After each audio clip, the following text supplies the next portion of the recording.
lucha loable por los derechos humanos, no solo en Morelos, sino pues en el país. Me parece que han sido una referencia. Y pues también con las compañeras que tengo aquí a mi lado. Pues para la Comisión de Derechos Humanos, además de ser un honor recibirles, es de suma importancia pues sumarnos a esta campaña tan importante, pues no solo visibiliza la labor de las defensoras, sino también los contextos de riesgo y los semáforos rojos de alerta de los riesgos potenciales, ¿no? Y de paso, pues claro, también es importantísimo señalar la responsabilidad de los gobiernos y sus instituciones para garantizar la labor de las defensoras de derechos humanos y promoverla y respetarla, ¿no? Entonces, en este sentido, la Comisión de Derechos Humanos se suma a la campaña y se compromete pues, a colaborar en la difusión de los materiales y de lo que pueda hacer para visibilizar su labor y también pues, los contextos que están enfrentando, ¿no? Sin más, pues les doy la bienvenida y le doy la palabra a la compañera.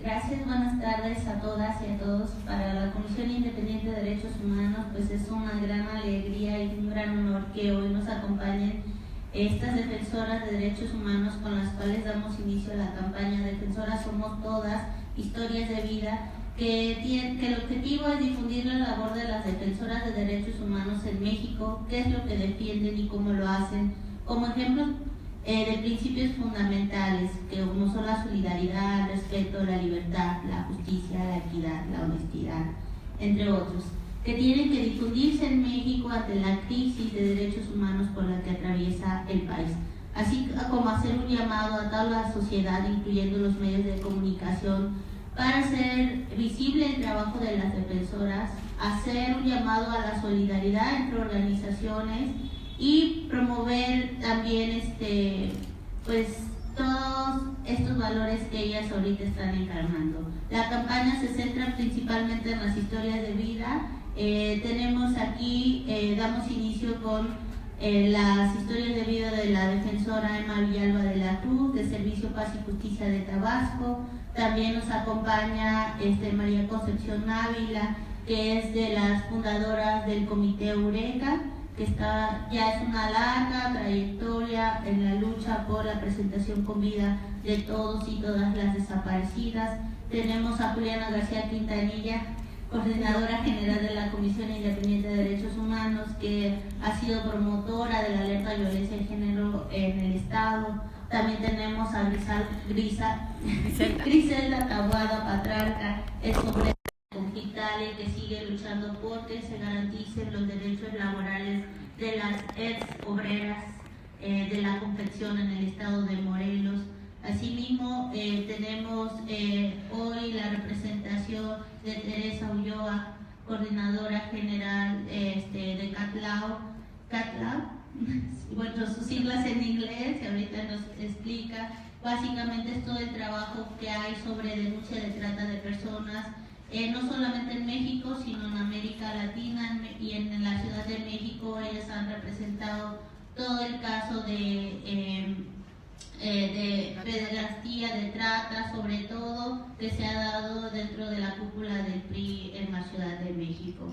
Y bueno, tenemos también, hoy aquí nos acompaña gratamente una de las embajadoras de esta campaña y que para nosotros es un honor también que Sara Lovera, periodista reconocida, también integrante del Consejo Consultivo de la Comisión Independiente de Derechos Humanos, esté hoy aquí con nosotras y que haya aceptado precisamente dar inicio junto con nosotras y con la Comisión de Derechos Humanos del Distrito Federal, dar inicio a esta campaña. Sin más, antes de cederles las palabras, bueno, tanto a las defensoras que hoy nos acompañan como a la embajadora o a las embajadoras, presentamos los videos, que son pequeños videos que son de 2 minutos y medio a 4 o 5 minutos, donde cada una de ellas nos expresa en pocos minutos todo su labor y todo su trabajo. Entonces, bueno, arrancamos.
Bueno, pese a las fallas técnicas que nos explicas que ya es uso y costumbre de todos los eventos,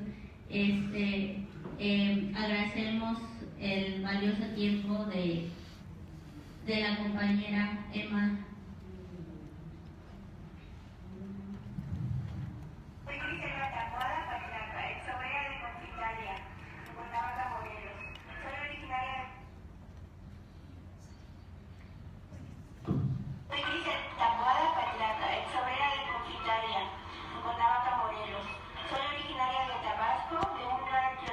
Llamado La Venta. Desde los 16 años que me quedé sin mi padre y madre que vivían en Cuauhtémoc.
familia. Se sostenía con dificultad trabajando como vendedora de frutas en el mercado municipal de Cuernavaca. Desde muy joven me metí a trabajar de obrera en la fábrica textil de Tepex, que formaba parte de un impulso de industrialización en la ciudad. En 71 enfrenté, sin saberlo, mi primera experiencia en un movimiento sindical, cuando los dueños de la fábrica decidieron despedir de manera injusta a 110 trabajadoras eventuales. Las obreras que estábamos aún empleadas nos solidarizamos con las despedidas y comenzó un gran movimiento por su restauración. Ya en 1974, en una primera huelga de mujeres de la profesión, las obreras enfrentábamos constantes agresiones y situaciones de hostigamiento sexual. Y en ese sentido era necesario controlar nuestro miedo para hacer guardia por la noche y en un ambiente que enraizaba la violación machista. En 78 fui despedida por defender los derechos de mis compañeras y en ese periodo yo estaba embarazada. Eso a la empresa no le importó. Mi conciencia y práctica feminista es el resultado de mi relación familiar, el trabajo sindical y el compromiso político y social. Me ha impactado mucho el feminicidio en la actualidad. Por esa razón, estoy muy comprometida en exigir justicia para erradicar la violencia feminicida. Como defensora de derechos humanos, desde hace más de 13 décadas dedico mi tiempo y el conocimiento para el acercamiento con muchas personas que toman conciencia y no se quedan solo como víctimas. Este activismo, basado en el compromiso y la solidaridad y la conciencia social, se convirtió en una profesión para mí, de ser y hacer.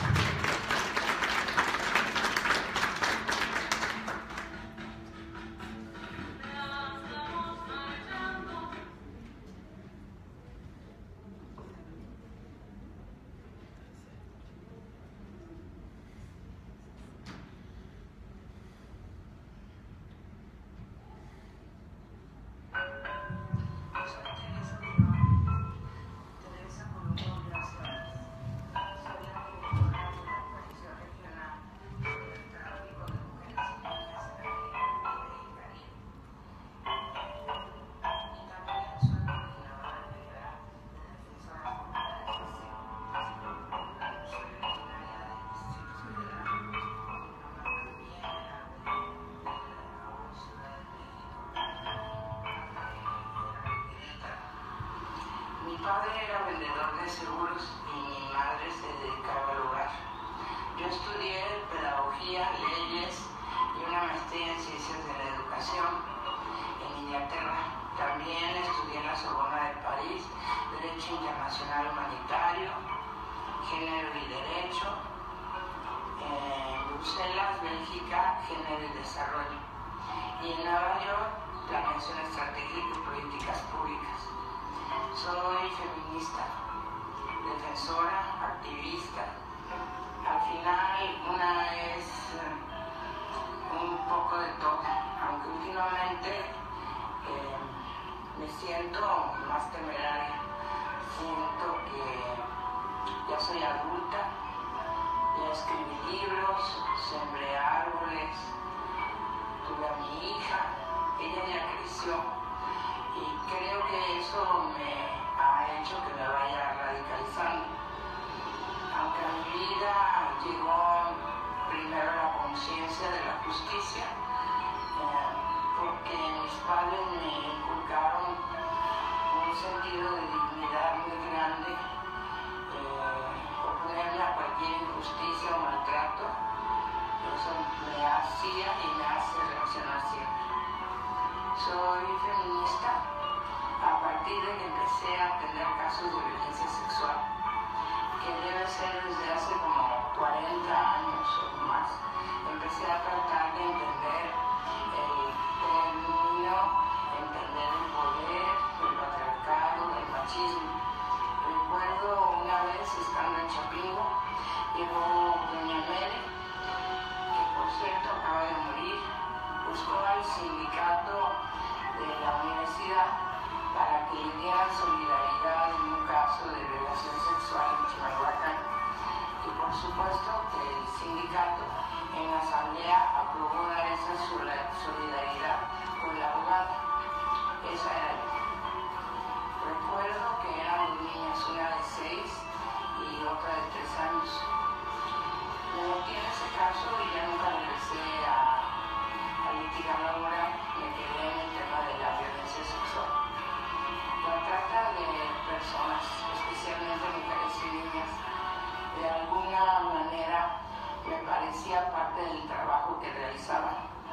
No sentí que fuera un gran cambio en lo que hacía, pues cuando trabajas violencia sexual, esta tarea está muy cerca de lo que viven estas mujeres. No ha sido nada fácil el tema que he trabajado, y menos desde tiempos de Calderón, aunque el caso de Cuauhtémoc Gutiérrez de la Torre ha sido el peor de todos. Anunciaban puestos de trabajo en oficinas de gobierno y como requisito ponían de tal la cualidad, inclusive medidas llamando la atención de las mujeres, pues madres solteras que no tenían como pagar sus estudios, o mujeres que siempre estaban en busca de un trabajo. Cuando llegaban al lugar de la cita, les decían que se trataba de ser decanes del presidente del PRI en la Ciudad de México, al cual le tenían que hacer todo tipo de favores. Sus servicios como decanes en realidad eran servicios sexuales degradantes. Todo esto fue grabado y se presentó de manera pública.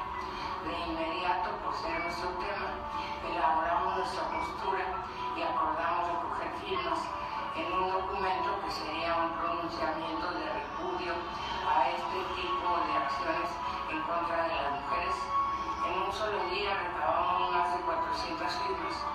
Luego fuimos invitadas al programa de CNN con Carmen Aristegui.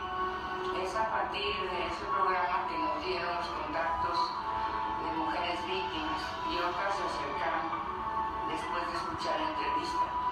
Así fue como empezó todo. La campaña de agresiones en mi contra, nos balacearon en la oficina, me mandan mensajes terribles e insultantes, la mayoría con connotación sexual. Pero cuando uno logra que una víctima recupere la sonrisa, la esperanza, pues ya valió la pena todo.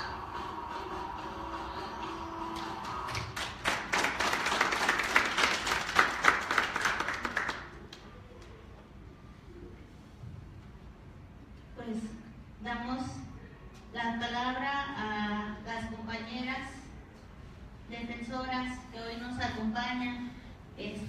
Goni, te cedo el micrófono.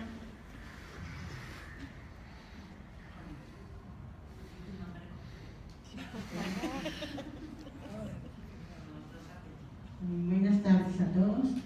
Soy María Concepción Ávila González, integrante del Comité Eureka, Prodefensa de Presos, Perseguidos, Desaparecidos y Exiliados Políticos de México. En aquel entonces así era de grande la represión, así era de grande como teníamos que formar las siglas del comité, Prodefensa de Presos, Perseguidos, Desaparecidos y Exiliados Políticos. Al llamado de Rosario Ibarra nos constituimos en comité en Monterrey y así fue como nos conocimos de familiares y madres de los desaparecidos de gran parte de la República, con la ayuda de compañeros como son Edgar Sánchez, su compañera, muchos compañeros del PRT que nos dijeron tienen que organizarse como comité para la defensa de sus necesidades. ¿Quiénes son? Los desaparecidos. Así fue como nos organizamos y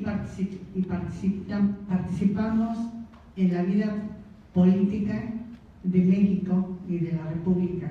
Supimos cómo era la represión, que antes no nos dábamos cuenta, no estaban desaparecidos los muchachos, los luchadores sociales, los guerrilleros. Sin embargo, no tuvimos miedo de enfrentarnos al gobierno. También tuvimos el ejemplo de muchas compañeras de América Latina, todas madres, esposas, hijas, compañeras de los desaparecidos. Así fue como se liberaron a muchos presos que estaban en cárceles públicas. De los desaparecidos ninguno, pero nosotros seguimos luchando al lado de todas las organizaciones del Frente Nacional contra la Represión. No nos importaba que al marchar estuvieran los granaderos amenazantes, o cuando íbamos al campo militar número 1 a gritar que abrieran las puertas, que dejaran libres a los desaparecidos que se encontraban ahí, que ahí era su morada, que ahí los tenía el gobierno. También muchas veces nos enfrentamos a ellos con las armas en la mano, los soldados nos apuntaban, pero era más grande para nosotros la lucha por la vida. Y así es como nos conocimos muchas organizaciones y los medios de comunicación nos han dado mucha cobertura. En aquel entonces eso era nuestra defensa, la cobertura y saber todo lo que pasaba sobre la represión a las organizaciones sociales, ya fueran obreros, de vivienda, de la salud, del campo, de todo nos dimos cuenta. Muchas madres solamente de su hogar salieron a las calles a enfrentarse al gobierno, y le damos gracias a este comité independiente de Morelos por los derechos humanos que han sabido luchar a pesar de todo, a pesar de los gobiernos diferentes, y se siguen manteniendo en la lucha.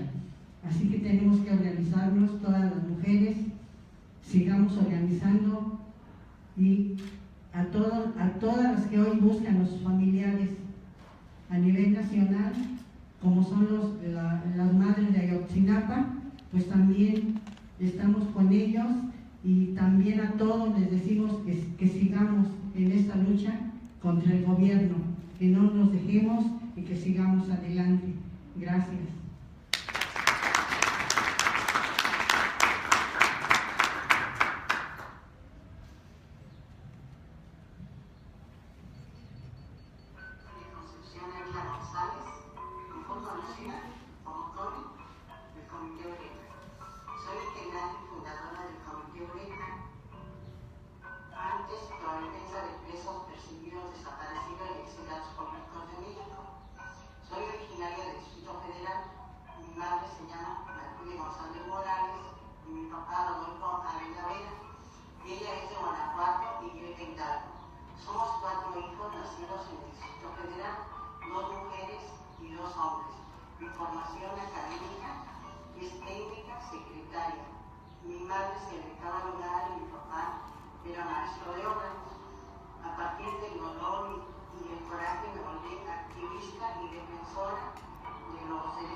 y en la las calles, así como con otras organizaciones sociales. En este camino supimos de Doña Rosario, ya en 1977 nos dedicamos a buscarlo junto y con ella, y nos dedicamos a buscarla junto con ella y otras madres, iniciamos otro tipo de acciones, como marchas. Ya en 1978, junto con muchas organizaciones sindicales y sociales, culturales, juveniles, construimos el Frente Nacional contra la Represión a raíz de una gran cantidad de casos de represión. Trabajamos la propuesta de una ley de amnistía en el país y finalmente se aprobó. Se quería la libertad de todos los presos políticos de las cárceles públicas, la presentación completa de los desaparecidos políticos y el regreso de los exiliados por motivos políticos. Ganamos esa batalla, logramos que con esa ley salieran 1.500 presos políticos y cesaran 2.000 órdenes de aprehensión. 57 exiliados regresaron al país y 148 desaparecidos regresaron y dejaron en el comité sus testimonios, donde narran cómo varios de ellos estuvieron en el campo y Vitar Echeverría fue responsable de las desapariciones. Tengo que decir que ninguno de los familiares han sido recuperados y ellos no sabemos nada. En el caso de mi hermano sabemos que lo agarraron en seguridad porque tenemos una ficha que elaboran al momento de tomar los presos, para que en este caso los desaparecen. El gobierno lo único que quiere es cerrar los casos de desaparecidos ofreciendo dinero. Nosotros lo que queremos es saber dónde están y que los devuelvan. Nosotros buscamos la vida, no buscamos beneficios materiales en esta búsqueda de exigencia. Y en esta exigencia nos enfrentamos a la ira del gobierno. Como familia aprendimos mucho y en mi caso me sentí diferente y me di cuenta que la organización era muy necesaria porque ahora ya no caminábamos solas. Había sindicatos y muchos más que nos apoyaban y se sumaban a nuestra lucha.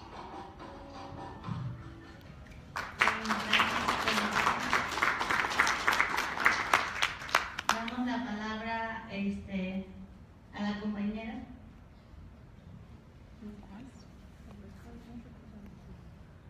Bueno, muy buenas tardes, muchas gracias por la invitación. Yo soy Graciela Colín y vengo en representación de Teresa Ulloa. Teresa Ulloa pues, ha sido una activista feminista ya más radical con sus años, que se ha dedicado desde el día 1 que yo la conozco, hace ya 26 años, a defender a capa y espada a todas las mujeres, todas las niñas, todas las adolescentes. Y estoy segura que más allá de todo el peligro y todo esa cuestión de violencia en contra de las víctimas y también en contra de las defensoras de derechos humanos, de personas y de causas, yo sé que aunque sea muy peligroso y aunque ya haya sufrido varios atentados en su contra y en contra de su gente de la oficina, sé que hasta el último aliento que tenga va a seguir luchando, va a seguir de pie, hasta que nos pueda heredar a todas las mujeres y niñas del mundo un lugar mejor para seguir viviendo.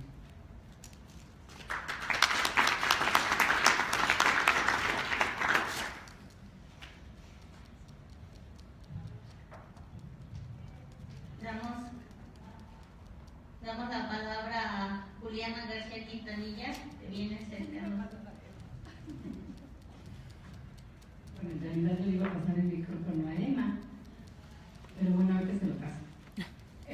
Uno de los problemas que creo que hemos enfrentado en todo ese camino, como defensoras, pero también como mujeres, principalmente como activistas en los diferentes espacios, y cuando digo diferentes me refiero a todos, a los académicos, a los que están al interior de las fábricas, a los que están en la calle, porque una de las peores violencias que todavía en este siglo estamos enfrentando y que no hay respuesta de los compañeros que se dicen compañeros, o que se dicen colegas en la academia, pero que finalmente son agresiones, muchas de ellas agresiones peores que las que nos encontramos en el metro o en la calle.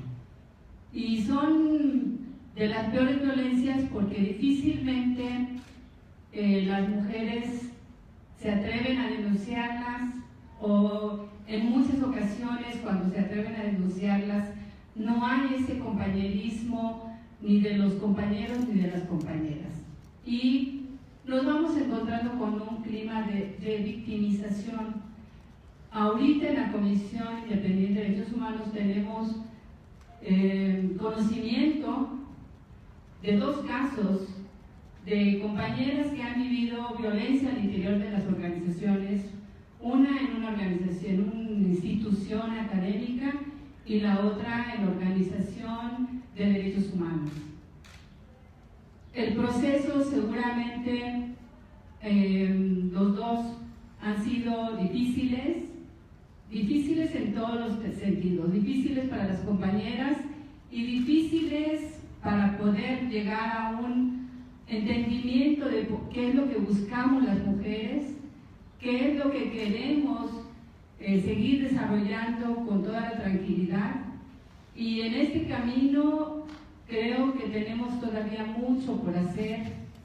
Yo cuando inicié pensaba, y esto es hace más de 40 años, pensaba que lo que estaba haciendo no le iba a encontrar alguna salida rápida, pero no pensé que me iba a tardar tanto, porque a estas alturas hay mucho avance, hay mucho que hemos avanzado en materia legal, en materia de reconocimientos, pero en la práctica me encuentro con una situación que vivíamos hace 40 años en lugares donde no había información, donde no había avances legislativos, y decimos ahora con tantos avances legislativos que hemos conseguido las mujeres, seguimos en un retroceso impresionante al interior de organizaciones que se supone son conocedoras de los derechos humanos y que deberían de ser las primeras en ponerlos en práctica.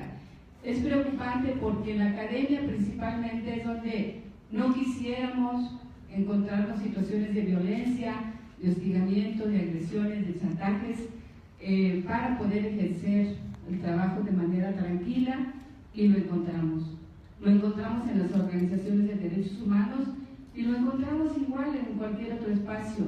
Por eso creemos que es muy importante, y por eso es que estamos en esta campaña, y por eso está mi foto y mi video por ahí. No es algo que me agrade mucho, pero me parece necesario, porque de alguna manera hay que empezar a visibilizar desde otro terreno, desde otro ámbito, lo que estamos haciendo y lo que muchas compañeras están haciendo o están viviendo y que todavía no se animan a decir algo. Entonces ahora sí le paso el micrófono a Eva.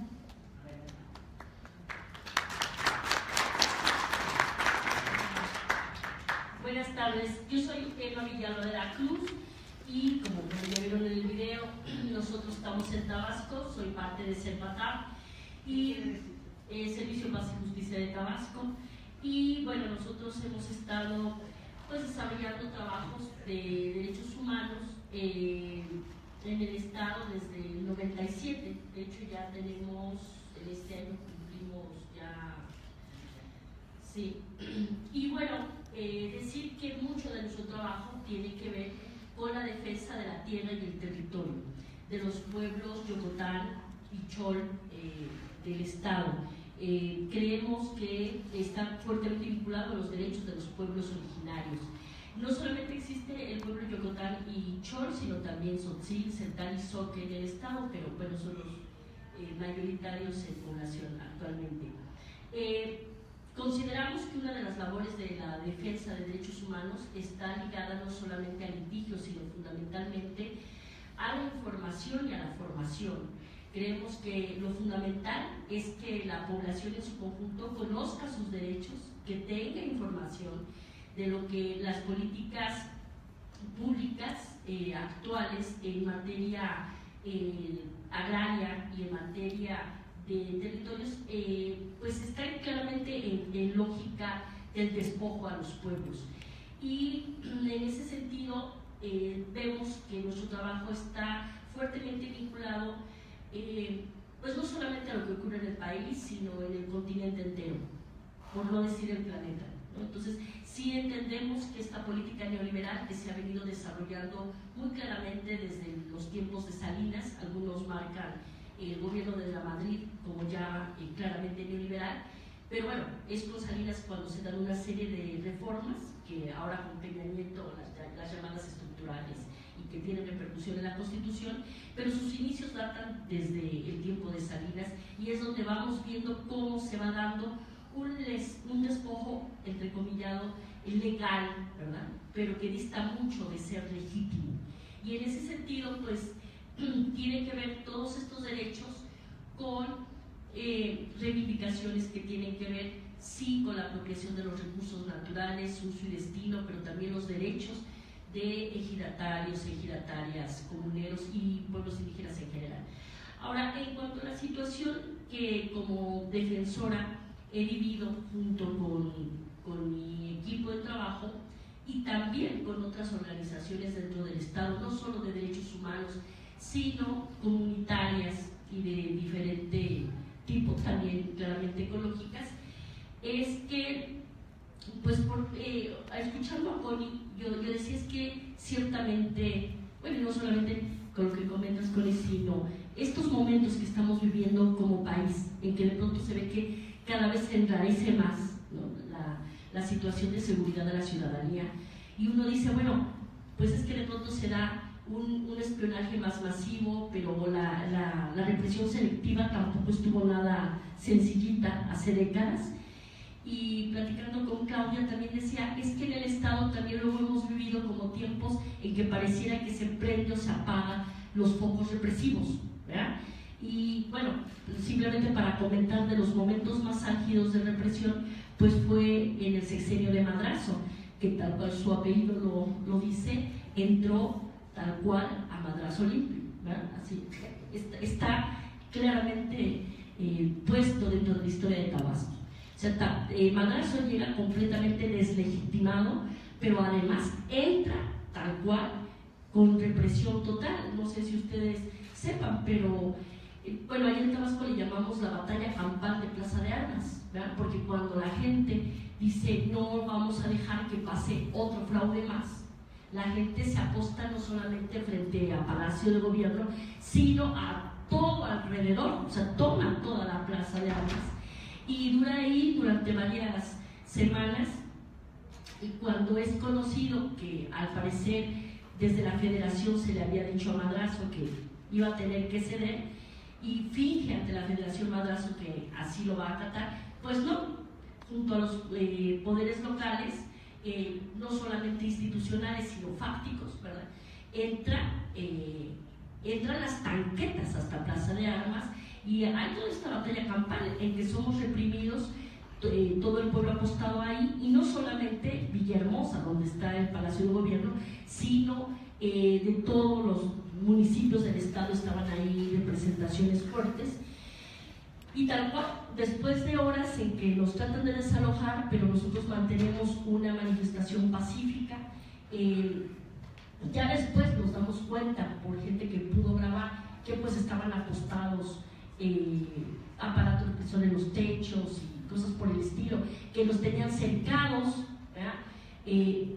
Mucho de eso no lo alcanzamos a ver en ese momento, pero sí después de horas de estar resistiendo, pues sí vía el típico estilo de los, ¿cómo se le llama acá? Los, pues, gente contratada para agredir, ¿no? Con bats en mano, pues empiezan a agredir, se dan las pedradas y una serie de cosas, pero también son lanzados gases lacrimógenos. Así fue desalojado Plaza de Armas, ¿no?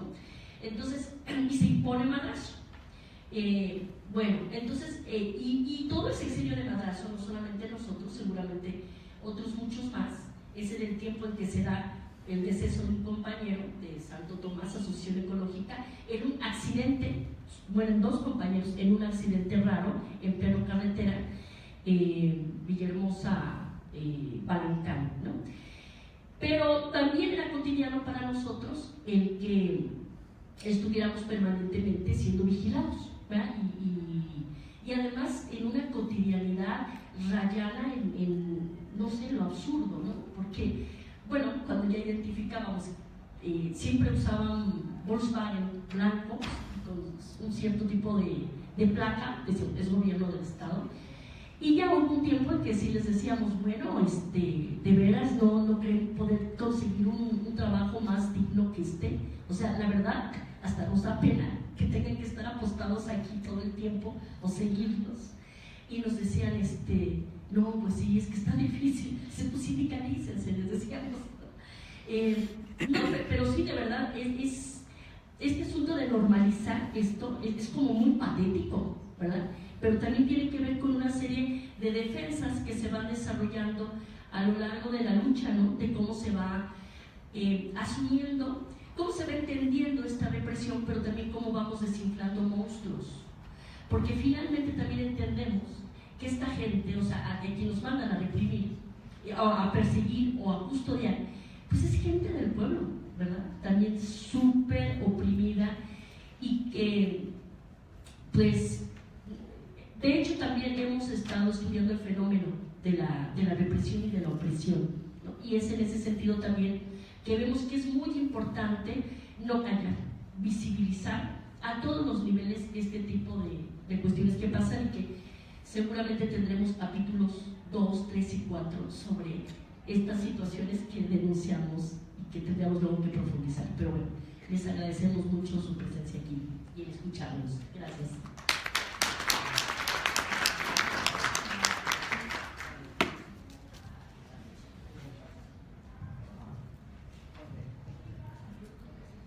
Buenas tardes. Yo soy Cristina Taboada Patraca y soy ex-obrera de la confección. En el año 2000, la empresa nos quiso poner un sindicato blanco y nos negaba la toma de nota. Ese sindicato blanco nos había rebajado nuestras prestaciones y nuestro salario al 50%. Entonces, cansada de que la Junta de Conciliación nos negaba la toma de nota, pues tomamos las calles. Y ahí vino la represión en la noche, como ya dije, con muchas patrullas, con helicópteros, con antimotines, con toletes, nos golpearon. Y a partir de ahí, en 2000, pues empezó mi pequeña lucha por justicia laboral, ¿no? Y por lo de mis compañeras y por la mía, porque me dio mucho coraje ver que el gobierno está coludido con las empresas para darle la torre al obrero, que le da la preferencia al empresario y el gobierno nos deja desprotegidos a los obreros y hasta la fecha se declaró en quiebra la empresa para no pagarnos todos los laudos ya ganados, en mi caso por despido injustificado. Y pues de ahí para acá he venido poniendo un granito de arena en esta lucha de la justicia laboral y también darle gracias a la Comisión Independiente, porque en esos momentos de confusión y de no saber para dónde y de no tener dinero para contratar un abogado laboralista, ellos fueron ayuda real y práctica, porque los partidos iban y nos palmeaban a las espaldas cuando estábamos en la noche haciendo las guardias y todo eso, y estamos con ustedes, pero era todo lo que nos decían. Y la Comisión Independiente fue una ayuda real y práctica que yo en lo personal y también las compañeras agradecemos. Gracias.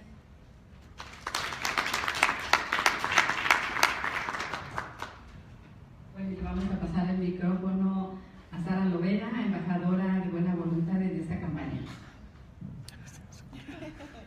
Es el mejor cargo que he tenido en toda mi vida. No entiendo que es embajadora de buena voluntad, pero la buena voluntad la tengo. Escuchándolas, pensaba, hace un segundo,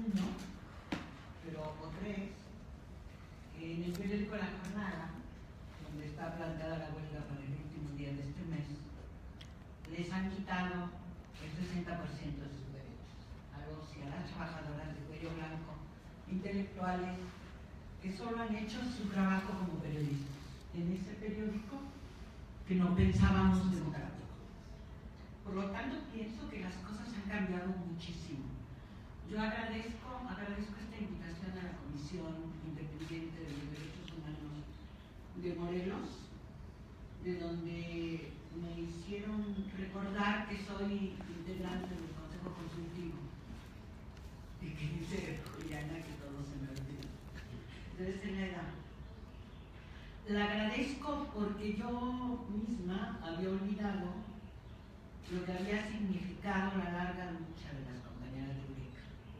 Después de la guerra sucia de los años 70, en que efectivamente fueron perseguidos los guerrilleros, sus familias, cómo los asesinaron. Después hicimos una larga historia de más de 500 dirigentes en el campo mexicano que fueron desaparecidos ya en los años finales de los 70 y casi todos los 80, ustedes lo recordarán.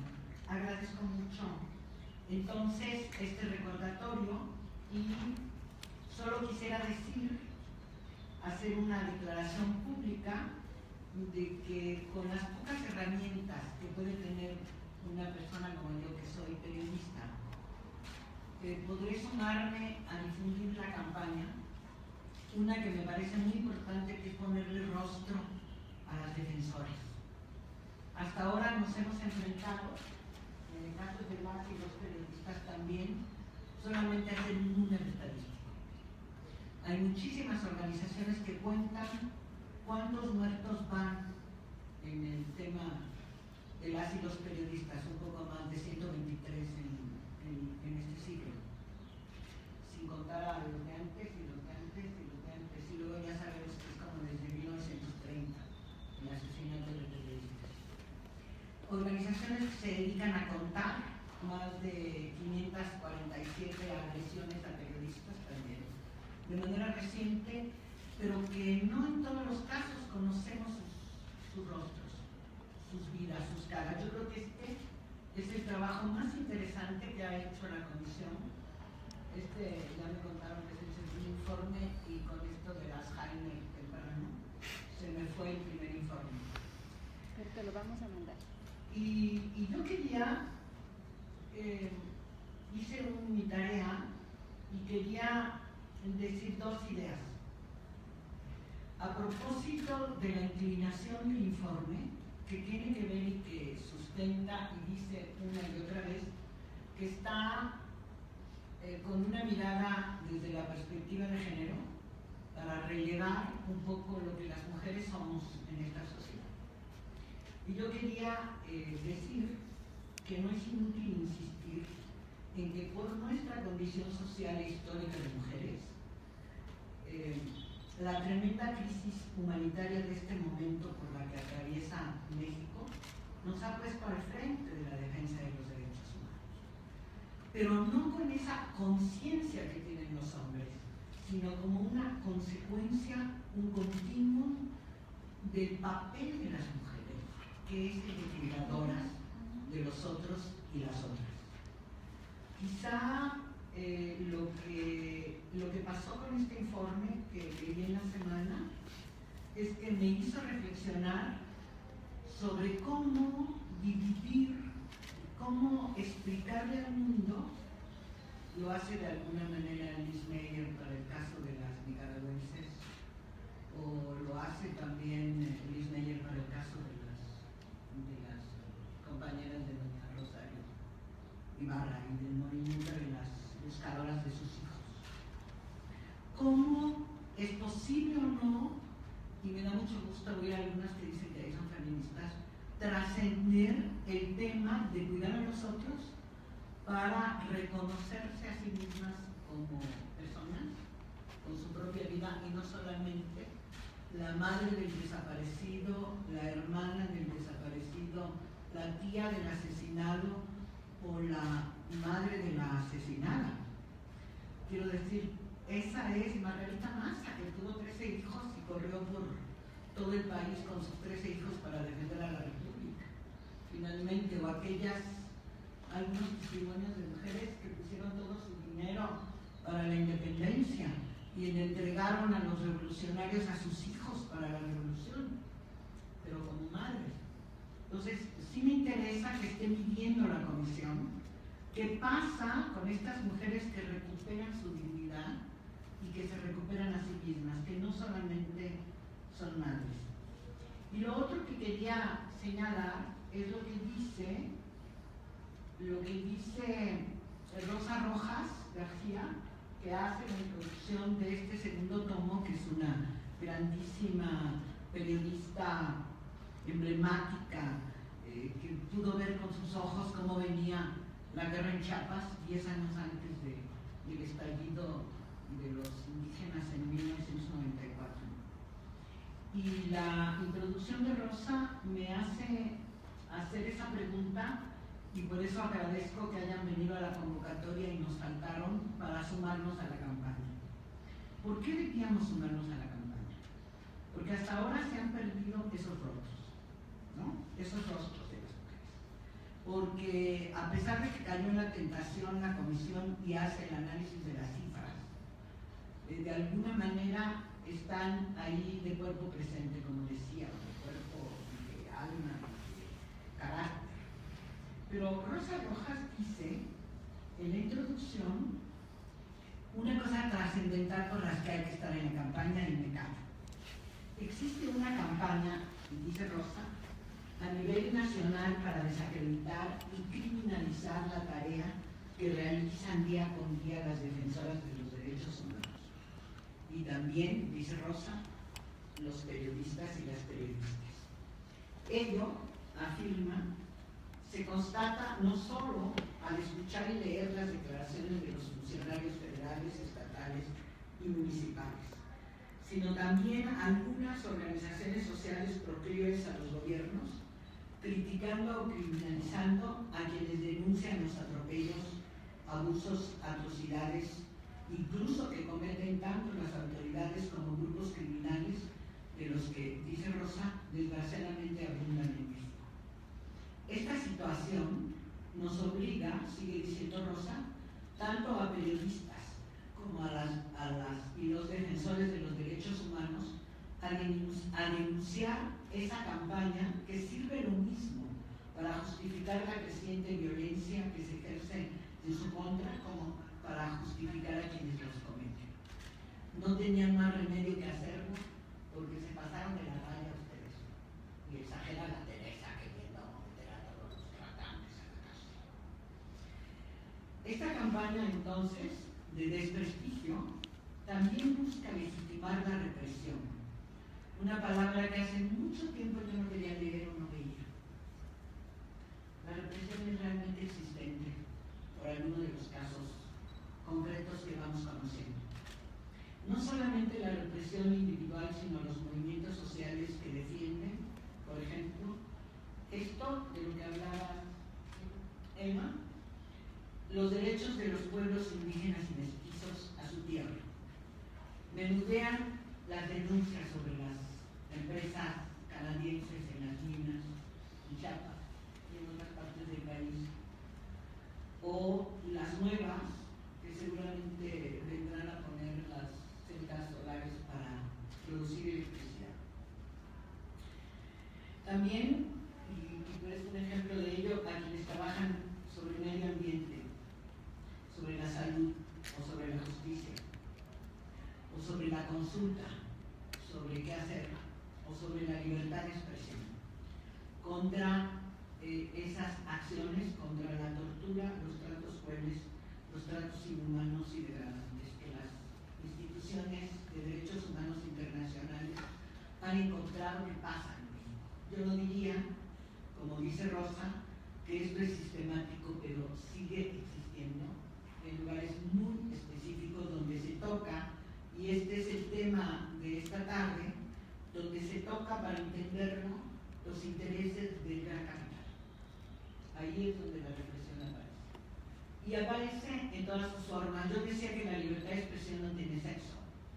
Quiero decir que yo no creo que específicamente persigan a las mujeres periodistas por ser mujeres. Yo diría que casi después de leerlas, pienso que a las defensoras de los derechos humanos tampoco las persiguen solamente o especialmente por ser mujeres, sino por ser defensoras de los derechos humanos. ¿Qué quiero decir?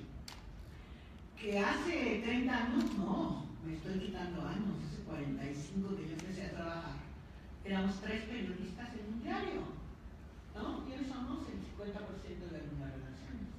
Y por eso el porcentaje es muy alto de ataque a las mujeres periodistas, porque estamos en el espacio público haciendo la misma labor que han hecho nuestros compañeros varones a lo largo de todo el siglo, denunciando el tema de las imprentas que eran quemadas en la época de don Belisario Núñez hasta la fecha. Solo que no había mujeres. Entonces, si las reprimen de manera particular, yo me lo pregunto.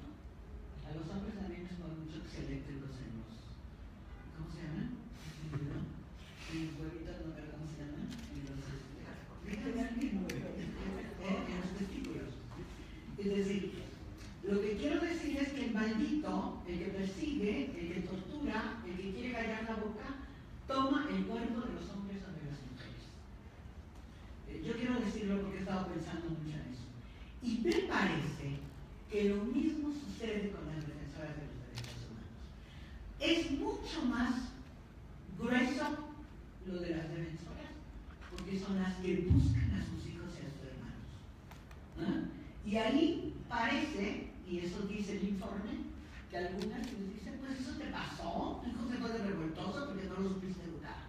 Y todavía las mujeres se creen, se piensan las únicas responsables de la educación de sus hijos.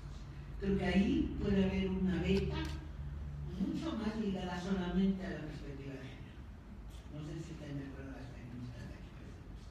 Pero estoy reflexionando porque el tema es que ha vuelto como los años 70 a la vida real cuando uno ve el número de perseguidos y perseguidas en la República Mexicana.